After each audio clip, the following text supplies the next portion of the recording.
माँ दुर्गा की नवशक्ति का दूसरा स्वरूप ब्रह्मचारिणी का है। यहाँ ब्रह्म का अर्थ तपस्या से है। माँ दुर्गा का यह स्वरूप भक्तों और सिद्धों को अनंत फल देने वाला है। इनकी उपासना से तप, त्याग, वैराग्य, सदाचार और संयम की वृद्धि होती है। ब्रह्मचारिणी का अर्थ तप की चारिणी यानी तप का आचरण करने वाली। देवी का यह रूप पूर्ण ज्योतिर्मय और अत्यंत भव्य है। इस देवी के दाएं हाथ में जप की माला है और बाएं हाथ में ये कमंडल धारण किए हैं।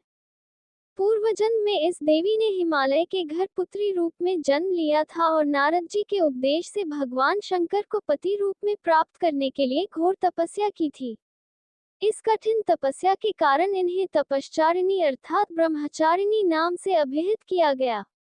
1000 वर्ष तक इन्होंने केवल फल फूल खाकर बिताए और 100 वर्षों तक केवल जमीन पर रहकर शाप पर निर्वाह किया। कुछ दिनों तक कठिन उपवास रखे और खुले आकाश के नीचे वर्षा और धूप के घोर कष्ट सहे। 3000 वर्षों तक टूटे हुए बिल्व पत्र खाए और भगवान शंकर की आराधना करती रही। इसके बाद तो उन्होंने सूखे बिल्व पत्र खाना भी छोड़ दिए। कई हजार वर्षों तक निर्जल और निराहार रहकर तपस्या करती रही। पत्तों को खाना छोड़ देने के कारण ही इनका नाम अपर्णा नाम पड़ गया। कठिन तपस्या के कारण देवी का शरीर एकदम क्षीण हो गया। देवता, ऋषि, सिद्धगण, मुनि सभी ने ब्रह्मचारिणी की तपस्या को अभूतपूर्व पुण्य कृत्य बताया, सराहना की और कहा, हे देवी, आज तक किसी ने इस तरह की कठोर तपस्या नहीं की। ये तुम्ही से ही संभव थी। तुम्हारी मनोकामना परिपूर्ण होगी और भगवान चंद्रमौली शिव जी तुम्हें पति रूप में प्राप्त होंगे। अब तपस्या छोड़कर घर लौट जाओ।